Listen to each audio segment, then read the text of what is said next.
Let's just get into it, because I think we need to have an honest conversation about something that most people get wrong, especially when it comes to women. And no, this isn't about stereotypes or cliches. I'm talking about psychology, how women think, feel, and communicate, and how most men, not because they're bad or broken, but because they were never taught, totally miss what's actually going on. Let's start with something simple. When a woman is talking to you about how she feels, she's not always asking you to fix it. I need you to hear that. She's not broken. She doesn't need a solution. She's trying to feel her way through something. Women process emotions differently than men do. You might internalize or isolate when you're upset, but for women, talking it out is the process. That's how we sort through our emotions. That's how we connect with ourselves and with you. So when she's venting about her boss, or her friend, or something that happened years ago and you're thinking, why are we still talking about this? It's not because she wants you to swoop in and solve it. She just wants to be heard. That's it. Just your attention, not your answers. And here's the deal with, I'm fine. If a woman says, I'm fine, and you can feel that she's absolutely not fine, you're right. She's not. That phrase is usually a mask. It means she doesn't feel safe enough to tell you what she's really feeling. Because she's afraid that she'll come across as too emotional, too sensitive, too needy. Or worse, that she'll be dismissed, brushed off, or told she's overreacting. So she shuts down, not because she wants to play games, but because she doesn't feel like her truth is welcome. That's not drama. That's self-protection. Men often think that when a woman withdraws or gets quiet, she's trying to punish them. Let me clear that up right now. She's not. If she pulls back, it usually means she's emotionally flooded. It means she's overwhelmed. She's trying to regulate herself. She's trying not to say something she can't take back. And in those moments, what she needs most isn't for you to match her silence with silence, it's for you to create emotional safety. Not pressure. Not shame. Just a simple, I'm here when you're ready to talk, goes further than you think. And let's talk about arguments. When you and your partner fight, you might walk away remembering what was said. The words, the logic, the facts, but she remembers how it felt. She remembers the tone in your voice, the look on your face, the way you turned away or rolled your eyes.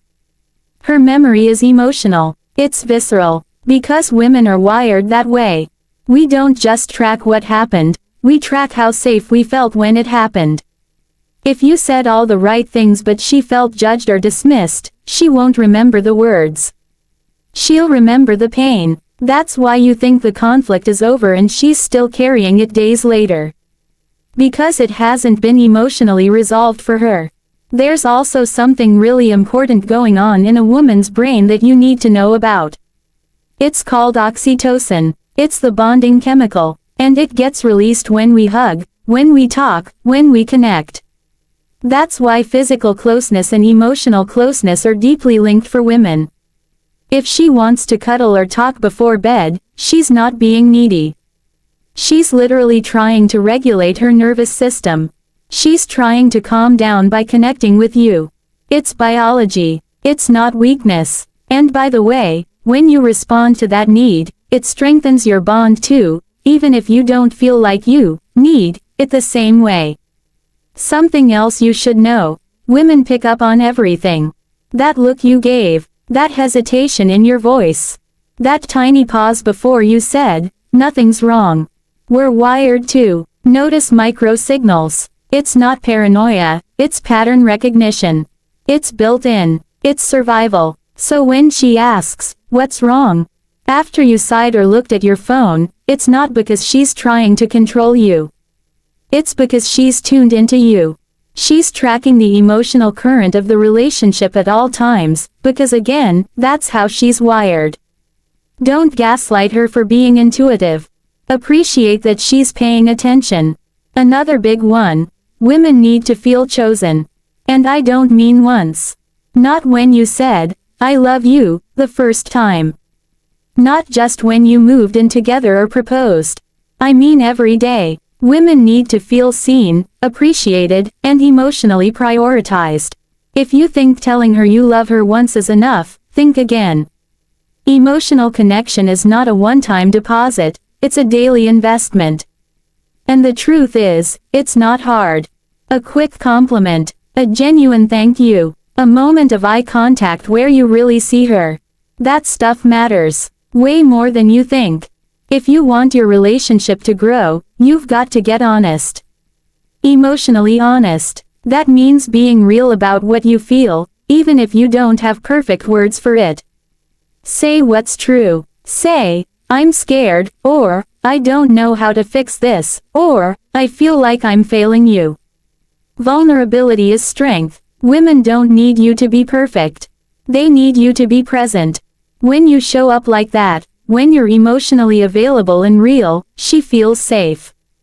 And when a woman feels safe, she opens up. She connects. She thrives. And finally, let's kill this one dead, she's not too emotional. She's not too much. She's not broken. She's wired to feel deeply.